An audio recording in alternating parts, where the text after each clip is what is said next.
आज हम लोग पढ़ेंगे चैप्टर 2 का second part acid base and salt.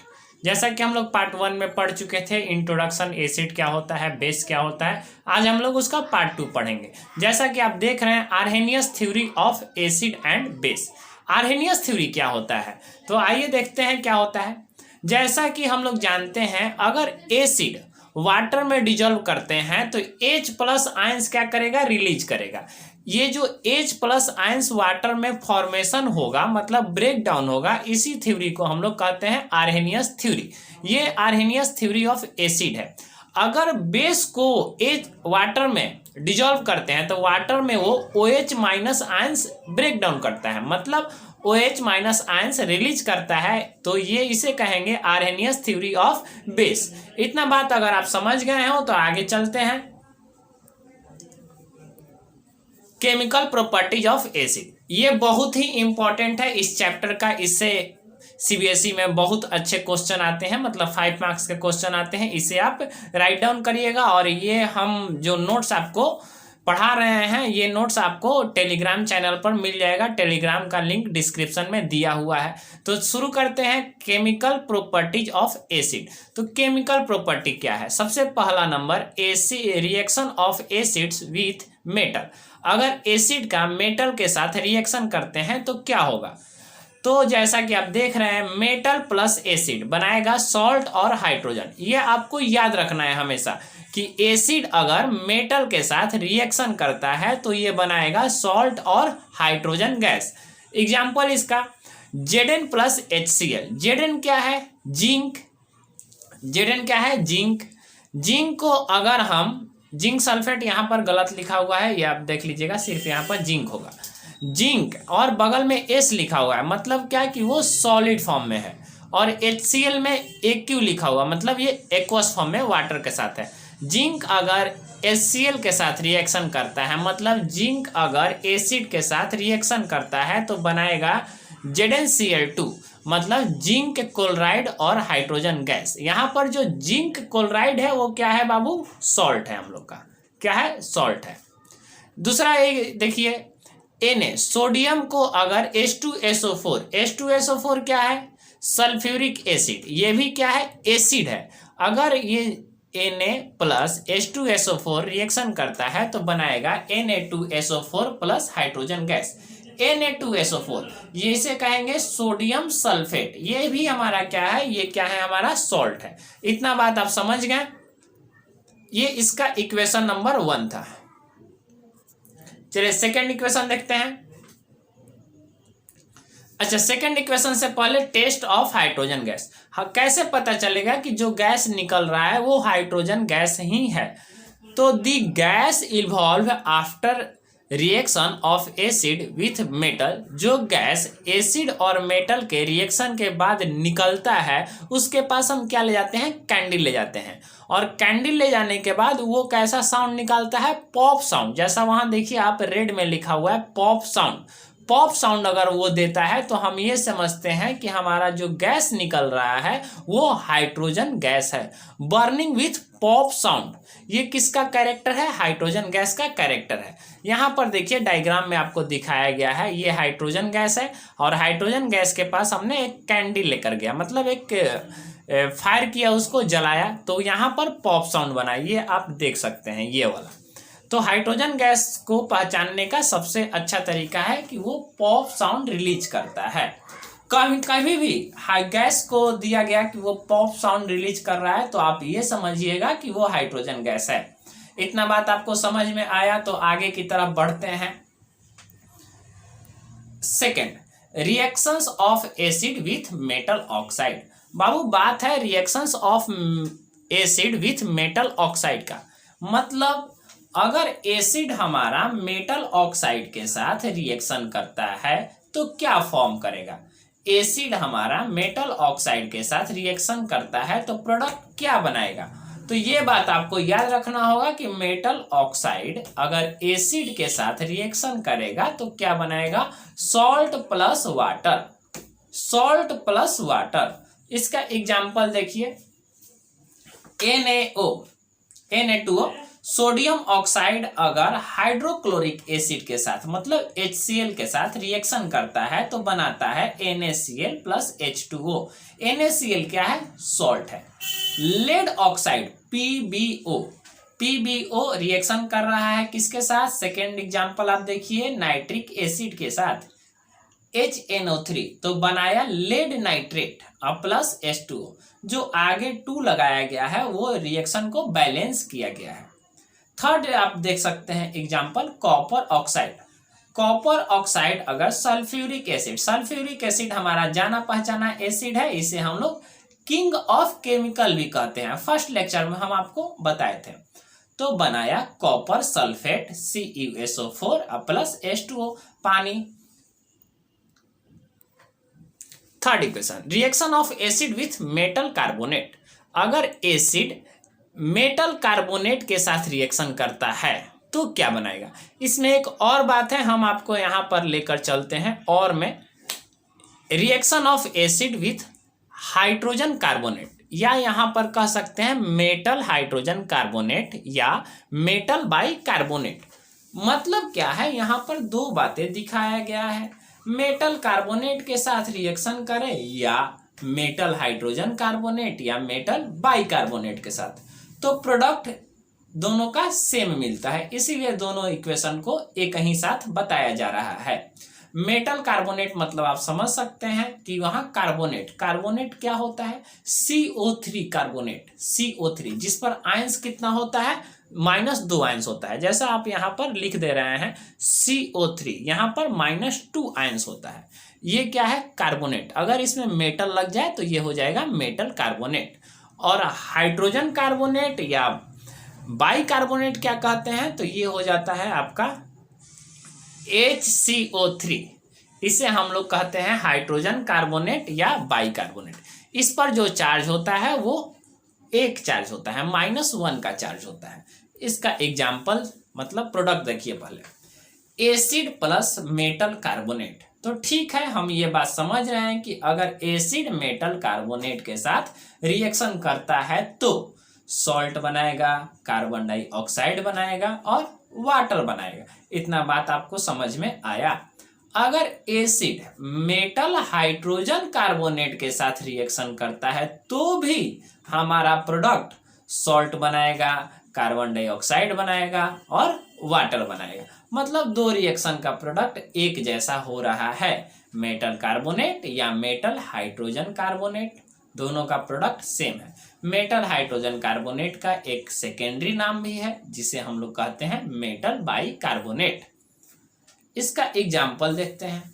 ये जो आप एग्जाम्पल देख रहे हैं Na2CO3 प्लस HCl, तो यहाँ पर Na2CO3 जैसा कि आपको दिखाया गया है कि ये क्या है? मेटल कार्बोनेट है। ये दोनों मेटल कार्बोनेट के एग्जाम्पल हैं। Na2CO3 मेटल कार्बोनेट अगर HCl के साथ रिएक्शन करता है HCl तो बनाया NaCl plus CO2 plus H2O। इतना बात एकदम क्लियर है? नहीं क्लियर है आप कमेंट बॉक्स में हमें कमेंट करिए, हम आपको रिप्लाई जरूर करेंगे। बहुत सारे बच्चे करते भी हैं, बहुत खुशी होता है। सेकेंड इक्वेशन देखिए example, CaCO3 good, calcium carbonate मतलब कैल्शियम मेटल है और कार्बोनेट है, तो यहाँ पर हो गया क्या छोटू? Metal carbonate. अगर सल्फ्यूरिक एसिड के साथ रिएक्शन करता है तो सल्फ्यूरिक एसिड को किंग ऑफ केमिकल्स कहते हैं। इसका एग्जाम्पल होता है, इसका फॉर्मूला होता है H2SO4। ये अगर रिएक्शन करता है तो बनाया सॉल्ट बनाएगा। सॉल्ट क्या? CaSO4 plus CO2 plus H2O। ये दोनों किसके एग्जाम्पल थे? मेटल कार्बोनेट के एग्जाम्पल थे। ठीक है, तो भाई मेटल हाइड्रोजन कार्बोनेट के एग्जाम्पल क्या होंगे? तो देखिए सामने आपके स्क्रीन पर दिख रहा है NaHCO3। इसे हम लोग क्या कहेंगे?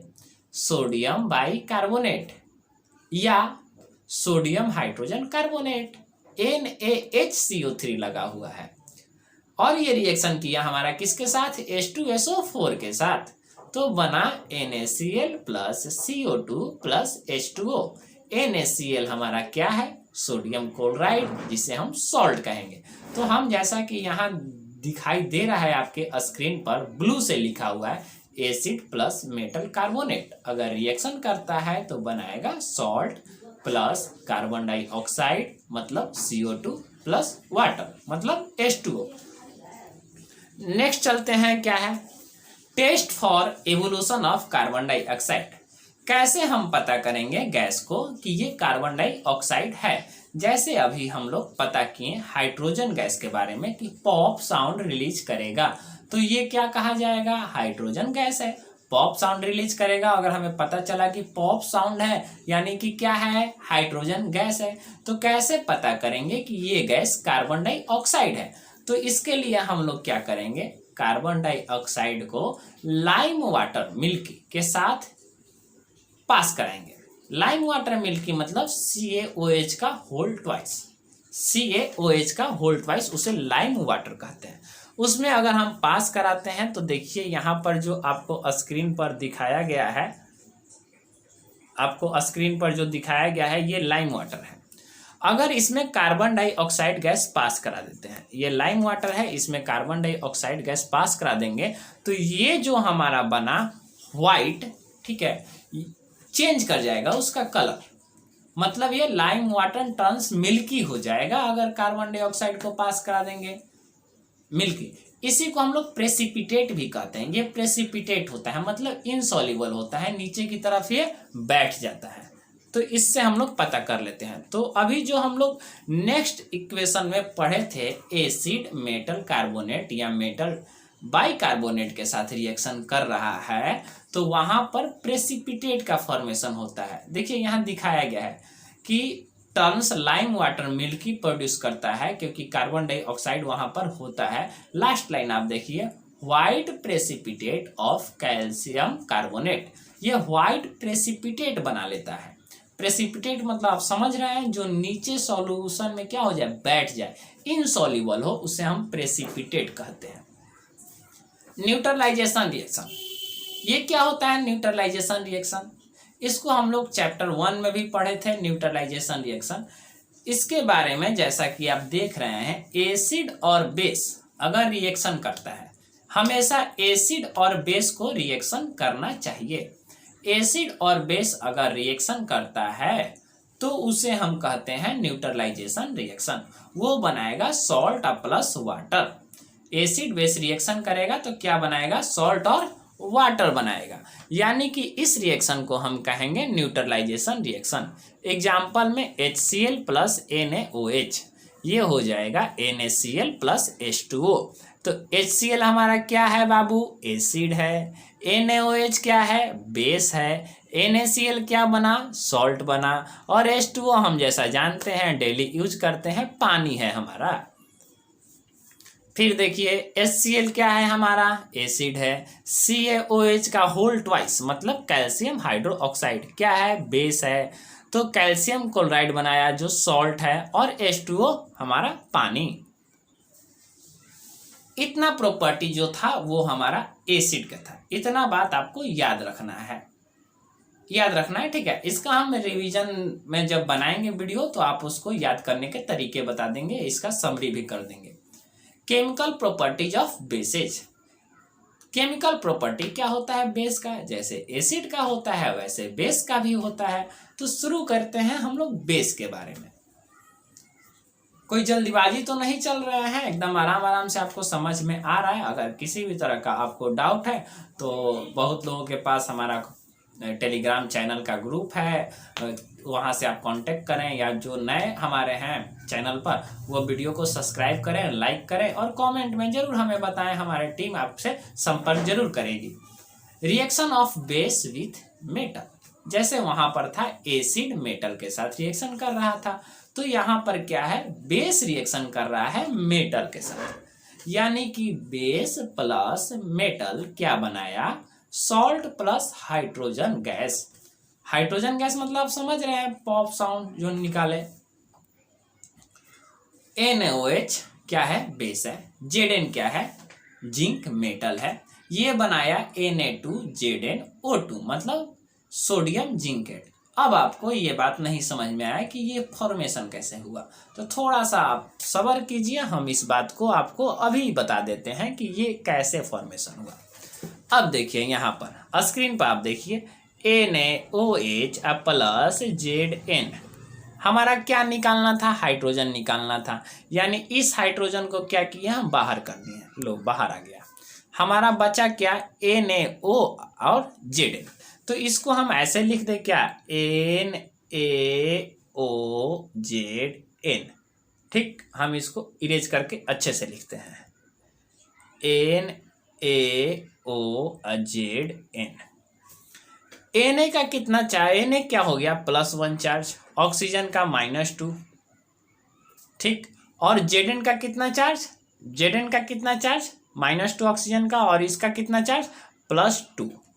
अब देखिए यहाँ पर प्रॉब्लम हो गया कि इलेक्ट्रिकली न्यूट्रल नहीं है, मतलब +1 है, -2 है और +2 है, मतलब प्लस चार्ज ज़्यादा हो गया, +3 हो गया, और माइनस चार्ज कितना है, सिर्फ -2 है। तो यहाँ पर हम 2 कर दें तो ये कितना हो जाएगा, 2, और ऑक्सीजन में अगर 2 लगा दें तो ये कितना हो जाएगा, 4। अब देखिए ये प्लस वाला हो गया +4 और माइनस वाला हो गया -4, यानी ये क्या हुआ, इलेक्ट्रिकली न्यूट्रल हो गया। इतना बात तो आप समझ गए होंगे। नेक्स्ट जो है NaOH plus Al plus H2O, ये वाटर के प्रेजेंस में ही सारे रिएक्शन करते हैं। NaAlO2 मतलब सोडियम एल्यूमिनेट बनाया और हाइड्रोजन गैस रिलीज किया, सेम ऊपर वाले इक्वेशन जैसा ही है। चलिए नेक्स्ट देखते हैं, reaction of base with oxide of non metal. वहां पर हम लोग पढ़े थे ऑक्साइड ऑफ मेटल मतलब मेटल ऑक्साइड के साथ, यहां पर हम देख रहे हैं ऑक्साइड ऑफ नॉन मेटल मतलब नॉन मेटल ऑक्साइड के साथ बेस का reaction. Base plus non metal oxide, क्या फॉर्मेशन हो रहा है प्रोडक्ट में हमारा, सॉल्ट प्लस वाटर। क्या बना, सॉल्ट और वाटर। ये जितने भी रिएक्शंस हैं बाबू आपको ये याद रखने होंगे, जो ब्लू में आपको लिखा हुआ है, ऊपर वाले में लिखा है बेस मेटल के साथ रिएक्शन करने पर सॉल्ट और हाइड्रोजन बनाया। सेकेंड वाले में बेस अगर नॉन मेटल ऑक्साइड के साथ रिएक्शन करता है तो सॉल्ट और वाटर बनाता है। इसका एग्जाम्पल देखने से पहले एक नोट आया है, non metal oxide are acidic in nature, मतलब नॉन मेटल ऑक्साइड जितने भी होते हैं वो सब एसिड होते हैं नेचर में जो पाए जाते हैं। उसका एग्जाम्पल NaOH क्या है, NaOH क्या है, बेस है। CO2 क्या है, नॉन मेटल ऑक्साइड है, क्योंकि कार्बन एक नॉन मेटल है और ऑक्सीजन लग गया तो नॉन मेटल ऑक्साइड है। बनाया सोडियम कार्बोनेट और प्रोडक्ट में जैसा बताया गया था वाटर बनाया। ये सब रिएक्शन जब आप याद रखिएगा प्रोडक्ट, तो आपको प्रोडक्ट बनाने में दिक्कत नहीं होगा। Next neutralisation reaction. तो न्यूट्रलाइजेशन रिएक्शन हम अभी तुरंत आपको एसिड में पढ़ाए हैं, वीडियो को लगातार देखिएगा समझ में आएगा। अगर आप डायरेक्ट फॉरवर्ड कर कर यहाँ पर आ गए होंगे तो आपको बिल्कुल नहीं समझ में आएगा। न्यूट्रलाइजेशन रिएक्शन क्या होता है जल्दी से बता दो। तो सर होता है एसिड अगर बेस के साथ रिएक्शन करता है तो उसे हम न्यूट्रलाइजेशन रिएक्शन कहते हैं। ठीक है, यही बात आना चाहिए। गुड, सामने यही बात आपको दिख रहा है। एसिड अगर बेस के साथ रिएक्शन करता है तो हमारा प्रोडक्ट बनता है सॉल्ट प्लस वाटर। इसका एग्जाम्पल लास्ट में भी वही हम लोग देखे थे जो सामने अभी दिख रहा है। चलिए नेक्स्ट करते हैं शुरू। पीएच स्केल बहुत ही इंपॉर्टेंट टॉपिक है, पीएच स्केल। ये पीएच स्केल क्या होता है तो थोड़ा सा इसके बारे में कहानी सुन लेते हैं।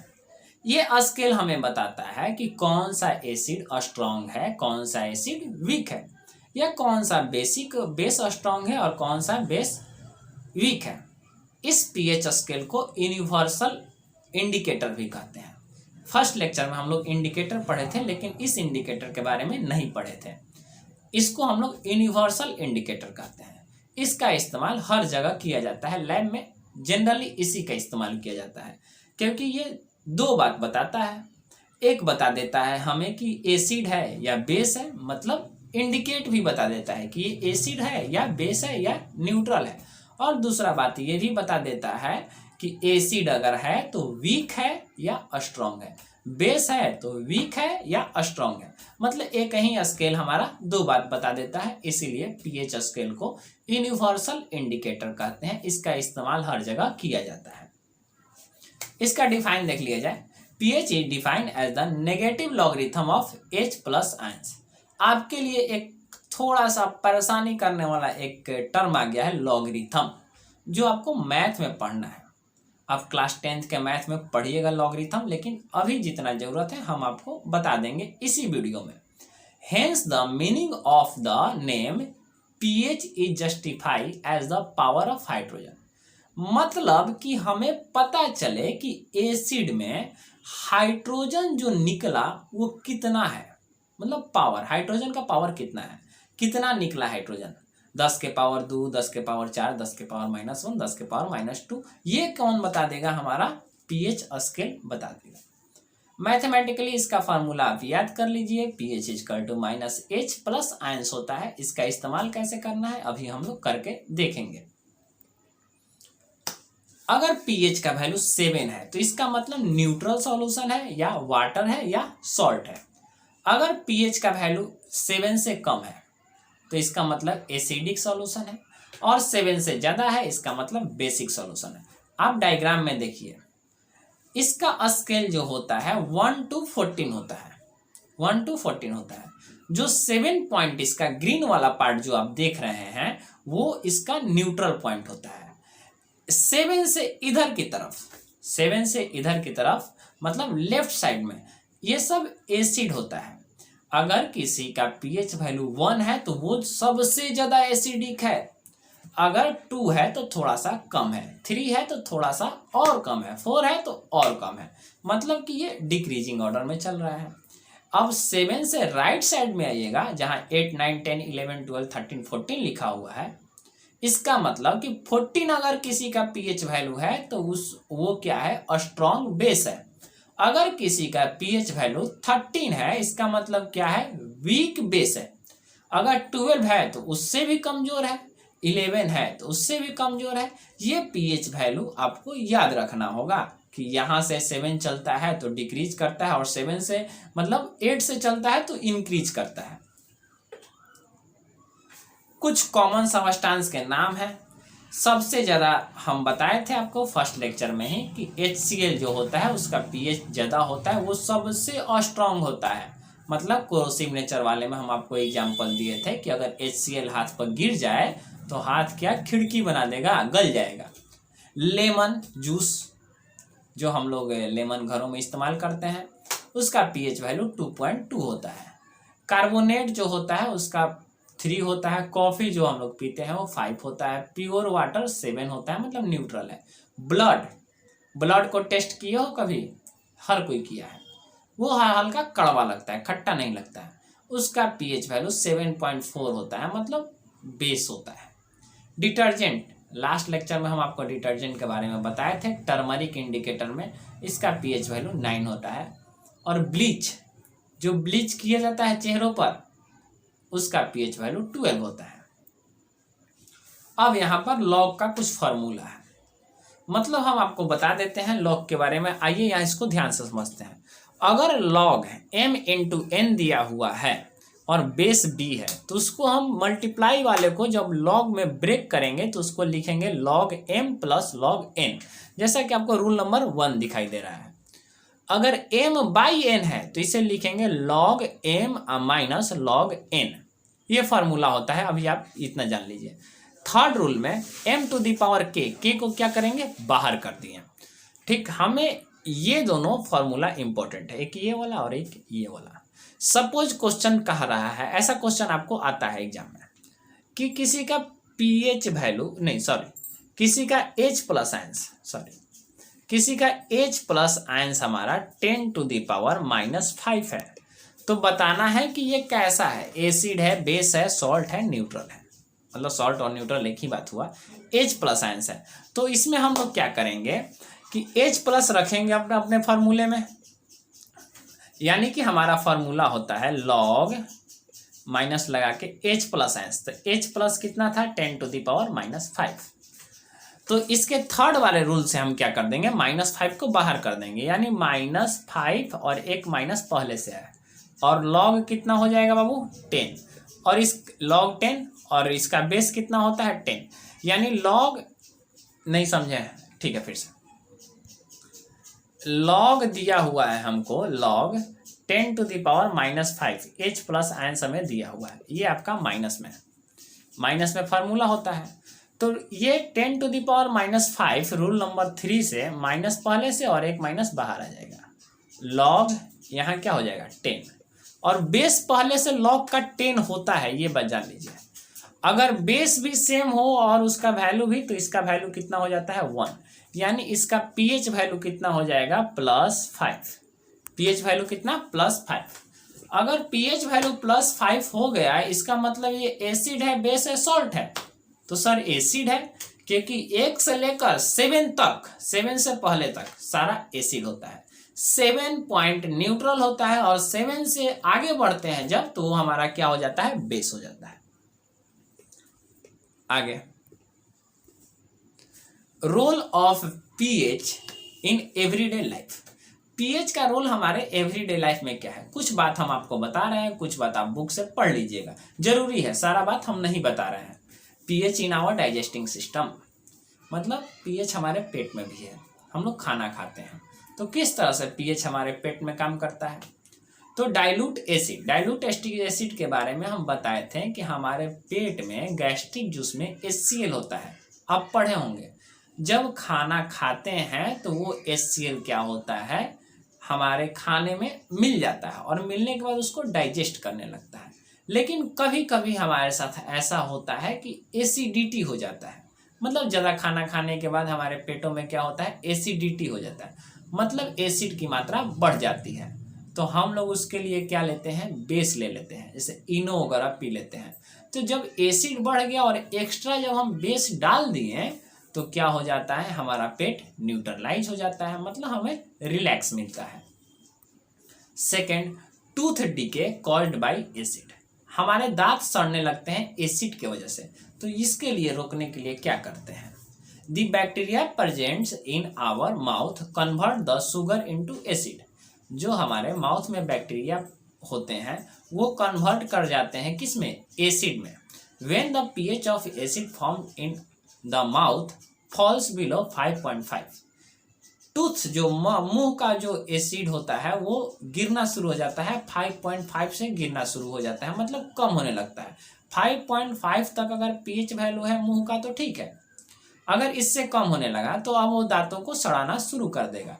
तो इसीलिए हम लोग टूथपेस्ट का इस्तेमाल करते हैं, और टूथपेस्ट में क्या होता है, हमारा बेस होता है, तो एसिड को बढ़ने नहीं देता है। एसिड अगर 5.5 से बढ़ना शुरू हुआ तो वो जाकर क्या करता है, बेस उसको रोक देता है, न्यूट्रलाइज कर लेता है। ऐसा ही हमारा सॉइल, मिट्टी में भी पीएच का बहुत ही ज़्यादा इम्पोर्टेंस है। तो मिट्टी में किस तरह से है, जो पीएच होता है, घरों में जो गार्डन लगाते हैं उसका पीएच वैल्यू 6.5 होता है, और प्लांट्स वगैरह का जनरली वो चेंज करता है 6 to 7, और भी सारे मिट्टी का रेंज होता है। लेकिन सबसे अच्छा मिट्टी कब माना जाता है, जब वो न्यूट्रल रहे तब।